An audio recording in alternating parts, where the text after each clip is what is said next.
देखिए, सबसे पहले आप आज हम लोग एक टॉपिक पढ़ रहे हैं, लाइट का एक चैप्टर है जिसको बोलते हैं रिफ्लेक्शन ऑफ लाइट, यानी कि प्रकाश का परावर्तन। ठीक है, तो प्रकाश का परावर्तन को हम समझने के लिए क्या करेंगे, देखिए यहाँ पर आके हम लोग आज देखते हैं यहाँ प्रकाश का परावर्तन। आज एक नए टॉपिक से चालू करते हैं, जैसे कि जो लाइट चैप्टर है यानी कि प्रकाश, उसको हम डिटेल्स में बताएंगे। सबसे पहले आ जाइए, हम लोग लाइट चैप्टर का एक टॉपिक है, मेन टॉपिक है रिफ्लेक्शन ऑफ लाइट, उसको हम लोग आज पढ़ते हैं। ठीक है, आइए हम लोग देखते हैं। चलिए, इसको हम लोग बोलते हैं प्रकाश का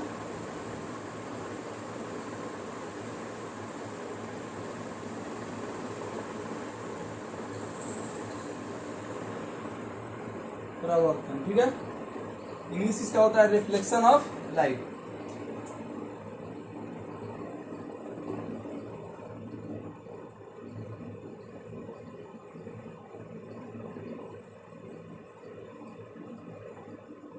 देखिए, सबसे पहले देखिए प्रकाश किसे कहते हैं, प्रकाश क्या है पहले इसके बारे में हम लोग जानेंगे, उसके बाद देखिए प्रकाश किसे कहते हैं। प्रकाश वह है जिसके माध्यम से हम किसी वस्तु को देख पाते हैं, वही प्रकाश है। ठीक है, परावर्तन, परावर्तन मतलब रिफ्लेक्शन, यानी कि किसी सतह से टकरा के जाएगी और पुनः उसी माध्यम में लौट जाएगी, उसको क्या बोलेंगे, परावर्तन। प्रकाश का परावर्तन होता क्या है, तो प्रकाश का परावर्तन किसे कहते हैं।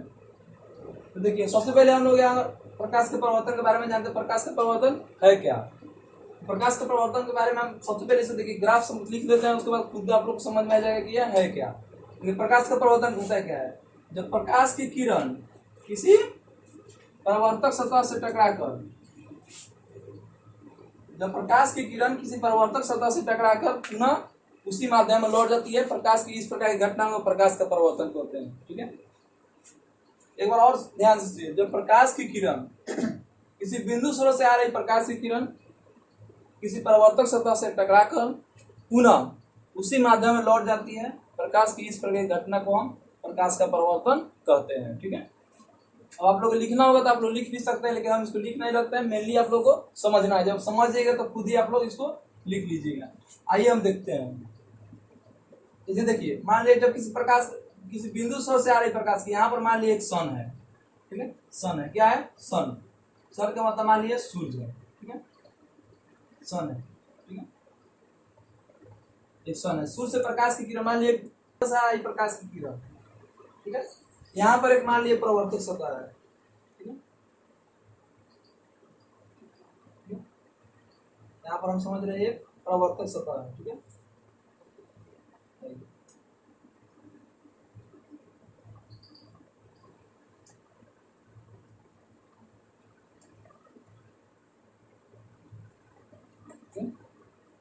पुनः क्या करेंगे, पुनः अपने माध्यम में लौट जाएगी। जैसे देखिए, जैसे मान लीजिए ये अगर सघन माध्यम हुआ, ठीक है, सघन, जिसको इंग्लिश बोलते हैं डेंसर मीडियम।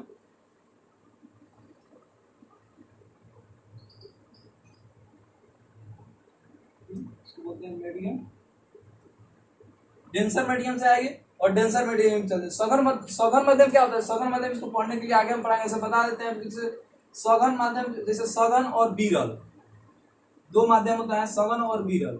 सघन जैसे होगा आपको, सघन में जैसे मान लीजिए आपको हो जाएगा पानी, तो उसकी अपेक्षा यहाँ पर जो हवा होगा वो क्या होगा, विरल। ठीक है, चलिए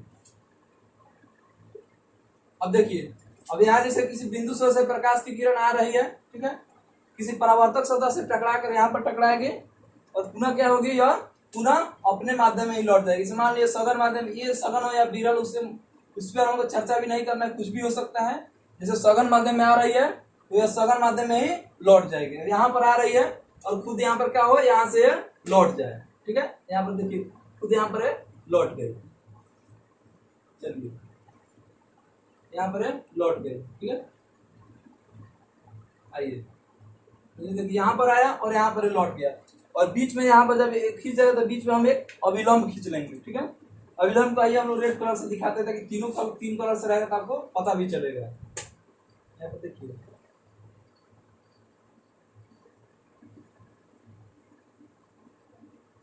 ये आपका अविलंब हो गया। ठीक है, अब तीनों का हम दर्शाते हैं कौन क्या है। देखिए, इसको देखिए, इसको हम लिख सकते हैं, इसको लिख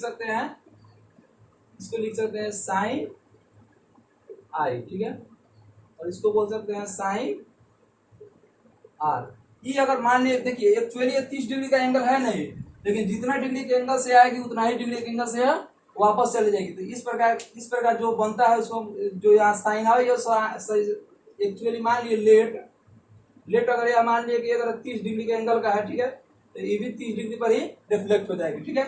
यही इसका रूल करता है। इस पर कोई एग्जाम्पल क्वेश्चन पूछेगा, कह देगा जैसे कि ये क्वेश्चन कह देगा कोई प्रकाश की किरण है जो कि 30 डिग्री के एंगल से आपतित हो रही है, ठीक है, देखो परावर्तक सतह से टकराकर तो कितने डिग्री के एंगल से परावर्तित होगी, तो 30 डिग्री करेंगे। इसको साइन आई से डिनोट करते हैं, तो साइन आर से। और प्रकाश के परावर्तन के लॉज ऑफ रिफ्लेक्शन के लॉज में ये एक लॉज भी है कि ये जो साइन आई और साइन आर है ये दोनों इक्वल होता है। सबका ही हम नाम लिखेंगे कि कौन को क्या बोलते हैं, ये भी पूछता है। देखिए ये जो है किसी बिंदु स्रोत से जो आ रही है किरण, इसको क्या बोलेंगे, इसको बोलेंगे आपतित किरण। क्या बोलेंगे, आपतित किरण। आपतित किरण, आपतित किरण का इंग्लिश होता है इंसिडेंट रे।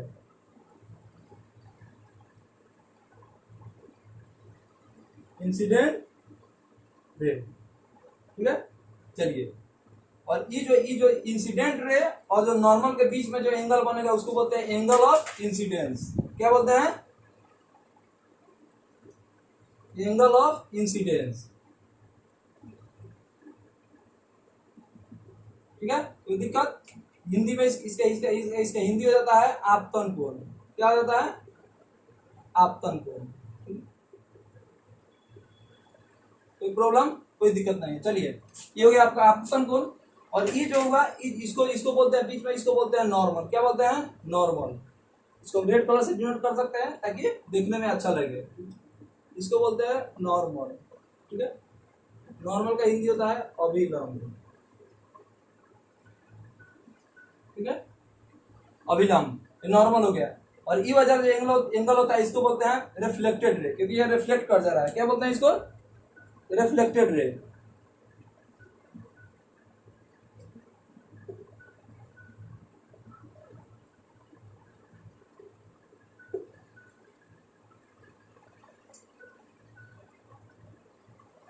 ठीक है, इसका हिंदी होता है परावर्तित किरण।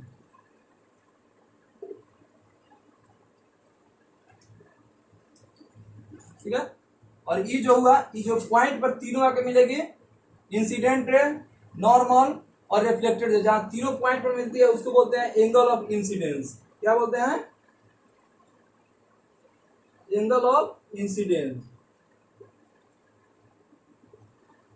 इसको बोलते हैं आपतन बिंदु। क्या बोलते हैं, आपतन बिंदु। ठीक है। जैसे मैट्रिक में या कोई कई एग्जाम में क्वेश्चन दे तो पूछ देता है कि हाँ, जिस बिंदु पर आपतित किरण, अभिलंब और परावर्तित किरण तीनों मिलते हैं उसको क्या बोलते हैं, अभिलंब। किसी बिंदु स्रोत से आ रही प्रकाश की किरण को क्या बोलते हैं, आपतित किरण। तो आपतित किरण किसे बोलते हैं, किसी बिंदु स्रोत से आ रही प्रकाश की किरण को क्या बोलते हैं, आपतित किरण। ठीक है। और अभिलंब किसे बोलते हैं, तो आपतन बिंदु पर डाले गए लंब को क्या बोलते हैं, अभिलंब। आपतन बिंदु पर जो लंब डाला गया उसी को क्या बोलते हैं, अभिलंब। और जो रिफ्लेक्टेड रे होता है वो क्या होता है, तो जो किसी बिंदु से आ रही प्रकाश की ये जो होता है इसको बोलते हैं परावर्तक सतह। परावर्तक सतह का जो एक जो पार्ट होगा, पीछे वाला पार्ट होगा, मान लीजिए प्लेन मिरर कुछ भी हो, जो एक पार्ट होगा उसको क्या होगा, सिल्वर्ड होगा, यानी कि रंजित हो गया, कलर्ड होगा। इसको बोलते हैं रिफ्लेक्टेड सरफेस या परावर्तक सतह।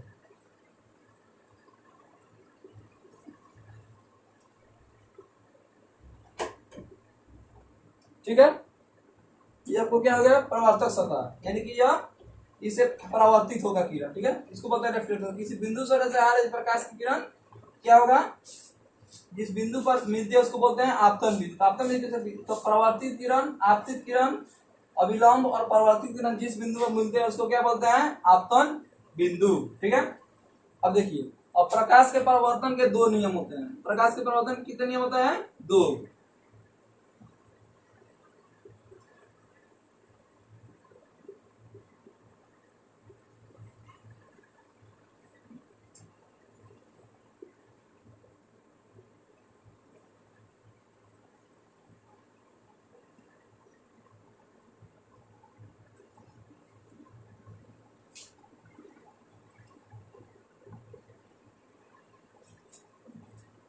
देखिए प्रकाश के परावर्तन का दूरी, पहला नियम क्या होता है, आपतित किरण, ठीक है, परावर्तित किरण, अविलंब, तीनों एक ही तल में होते हैं, ठीक है। फर्स्ट लॉ क्या होता है, तीनों एक ही तल में होते हैं, तीनों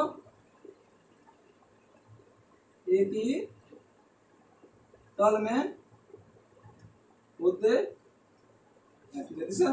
दूसरा नियम होता है sine i equal to sine r, ठीक है।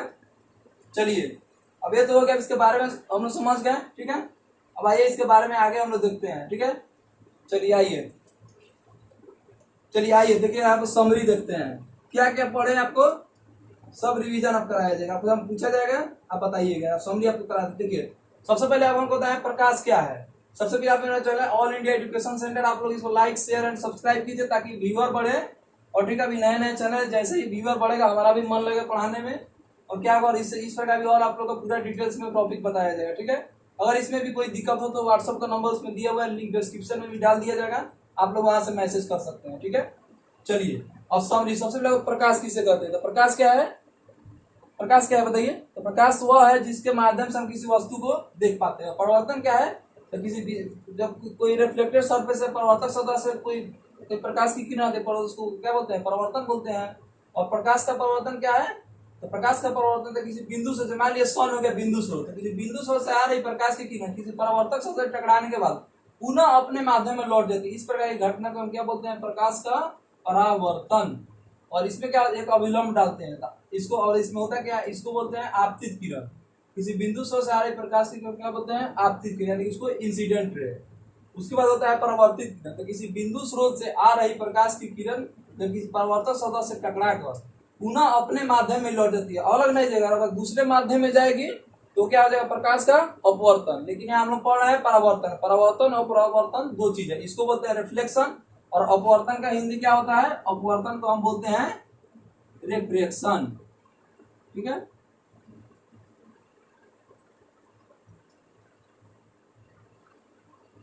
ठीक है, और परावर्तन और रिफ्लेक्शन और रिफ्रैक्शन दो चीज है, ठीक है। इस बात को हमको ध्यान रखना है, ठीक है। इसको हम साइड कर देते हैं। चलिए आइए अब, और आप लोग ये बताया था कि सघन माध्यम में विदन से, मान लिया सघन माध्यम में आएगी तो सघन माध्यम में लौट जाएगी, विरल में आएगी तो सघन माध्यम विरल माध्यम के, जैसे देखिए सघन जैसे पानी एक सघन माध्यम, और विरल तो हवा और पानी में सघन माध्यम हवा पानी होगा, और विरल माध्यम, देखिए सघन माध्यम विरल माध्यम से आप डिसाइड नहीं कर सकते हैं कि ये जो ऑब्जेक्ट है सघन माध्यम है कि विरल माध्यम है। ये उसके निर्भर करता है कि वो जो सब्सटेंस दिया गया, जो मैटर दिया गया वो क्या है, जैसे हवा और पानी है, ठीक है। इसी की अपेक्षा अगर पानी और पेट्रोल, पानी और मोबिल हम डाल देते, ठीक है, तो पानी वहां हो जाएगा विरल माध्यम, और जो मोबिल हो जाएगा वो हो जाएगा सघन माध्यम। तो इस बात को ध्यान रखना, ये नहीं कि आप बोल दीजिए कि हाँ पानी सघन माध्यम हो जाएगा, हवा विरल माध्यम, तो ये गलत हो जाएगा। हर जगह परिस्थिति सिचुएशन के हिसाब से हम लोग देखते हैं कि कहाँ सघन माध्यम होगा, कहाँ विरल माध्यम होगा। अब इसका सब आपको बता सकते हैं, आपतन बिंदु किसे बोलते हैं, तो आपतित किरण, परावर्तित किरण, अविलंब, तीनों जिस बिंदु पर मिलते हैं उसको बोलते हैं क्या, आपतन बिंदु, ठीक है। उसके बाद परावर्तित किरण, तो अविलंब और परावर्तित, अविलंब आपतित किरण, आपतित किरण की परावर्तक सतह से टकराकर पुनः जिस माध्यम में लौट जाती है उस पर ये जो किरण होगा वही क्या होगा, परावर्तित किरण। एक बार देखिए, एक बार हम फ्रेश समझते हैं। देखिए किसी बिंदु स्रोत से आ रही प्रकाश की किरण परावर्तक सतह से टकराकर पुनः अपने माध्यम में लौटती है, तो जो किरण, ये जो किरण लौटेगी इसी को बोलते हैं परावर्तित किरण। और आपतन बिंदु किसे बोलेंगे, तो आपतित किरण, परावर्तित किरण तथा अविलंब तीनों जिस बिंदु पर मिलते हैं उसे क्या बोलते हैं, आपतन बिंदु, यानी कि एंगल ऑफ इंसिडेंस। इसका दो फॉर्मूला होता है, आपतित किरण, परावर्तित किरण तथा अविलंब तीनों एक ही तल में होते हैं, जो कि यहाँ पर नहीं लिखा है, ठीक है। आपतित किरण, परावर्तित किरण, अविलंब तीनों आप लोग इसमें लिख लीजिएगा, ठीक है। उसके बाद साइन आई बराबर साइन आर, जितना के एंगल से आएगी उतना ही। 30 एक्चुअली 30 है नहीं, 30 हम आपको डिनोट कर दिए, लेट मान लिए है, ठीक है। मान लिया कि 30 डिग्री है, अधिक भी हो सकता है। जितने के एंगल से आएगी उतना ही के एंगल से रिफ्लेक्ट हो जाएगी, इसको क्या बोलेंगे, sine i equal to sine r. अब देखिए, अब समरी तो आपको बता गया। देखिए बिहार में एक चुटकुला है, लालू यादव पढ़े हुए कहाँ से, साइंस कॉलेज से। तो लालू यादव कहते हैं कि लागल झुलनिया में धाका बलम कलकत्ता चलल। अब इसको याद कैसे करेंगे, ठीक है। तो देखिए इसे मान लीजिए यहाँ पर आया, यहाँ पर ही देखिए ये हो गया, ठीक है। यहाँ पर आ गया, जैसे देखिए यहाँ पर आता है किसी, ये आपतित किरण हो गया, ठीक है। फिर यहाँ पर टकरा रही है, वापस आ रही है, परावर्तित किरण हो गया, बीच में एक अभिलंब हम डाल देते हैं। ठीक है, चलिए ये हो गया साइनार, साइनाइड, सॉरी साइनाइड, और ये हो गया साइन आर। ठीक है, तो देखिए लागल लागल झुलनिया में धाका बोलम कलकत्ता चलल, तो ये क्या हो गया आपतित किरण, ये जो हो गया आपतित किरण, आपतित किरण क्या हो गया, ये हो गया बोलम, ये हो गया बोलम का घर।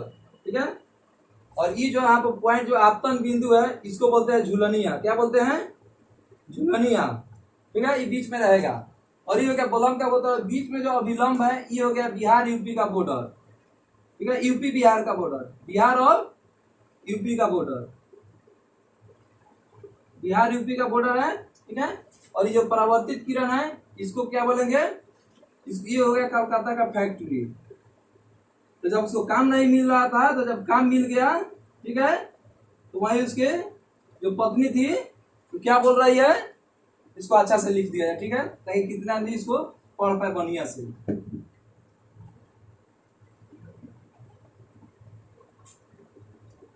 कलकत्ता का ही फैक्ट्री है। ठीक है, कोई दिक्कत, देखिए जब बोलम को काम मिल जाता है तो उसके परिवार क्या कहती है कि लागल लागल झुलनिया में धाका बोलम कलकत्ता चलल। तो यहीं से है, इसलिए साइंस कॉलेज से पढ़े थे, साइंस पढ़े थे, इसलिए वो बताया कि लागल लागल झुलनिया में धाका बोलम कलकत्ता चलल। ठीक है, तो बोलम कहाँ चल दे रहा है, बिहार से कलकत्ता चल दे रहा है, बिहार यूपी। देखिए ना, एक मिनट देखिए, बिहार यूपी का बॉर्डर है, बिहार यूपी नहीं, इसको बिहार और पश्चिम बंगाल लिखिए, क्योंकि बिहार के बगल में क्या है, पश्चिम बंगाल है, वेस्ट बंगाल है।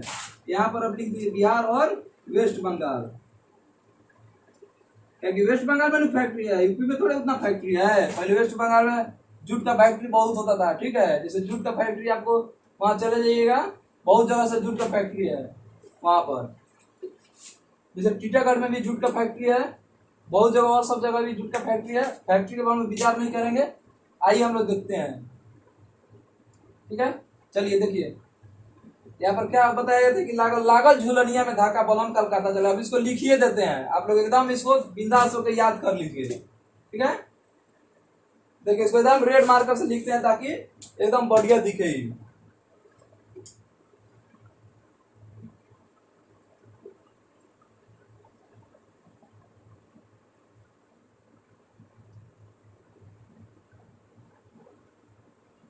लागल लागल, ठीक है, दो बार है, इसको दो बार पढ़ लीजिए, लागल लागल झुलनिया में करते रहिए। ठीक है, चलिए आइए, क्या इसको याद रखे, यहाँ पर लिख भी दिए हैं लागल लागल झुलनिया में धाका, लेकिन लागल लागल झुलनिया में धाका बोलम कलकत्ता चलल। चलिए इसी प्रकार यह टॉपिक खत्म हो गया है। आगे भी ढेर सारे टॉपिक के लिए आप लोग लाइक शेयर और सब्सक्राइब कीजिए। जैसे जैसे व्यूअर बढ़ेगा वैसे वैसे आपको आप लोग को यह पढ़ाया जाएगा। ठीक है, चलिए ठीक है, इतना ही पर वीडियो को हम लोग समाप्त करते हैं। ठीक है, आगे फिर इस टॉपिक को, अगला टॉपिक फिर आप लोग को आगे बताया जाएगा। चलिए सेव करिए, सेव कीजिए।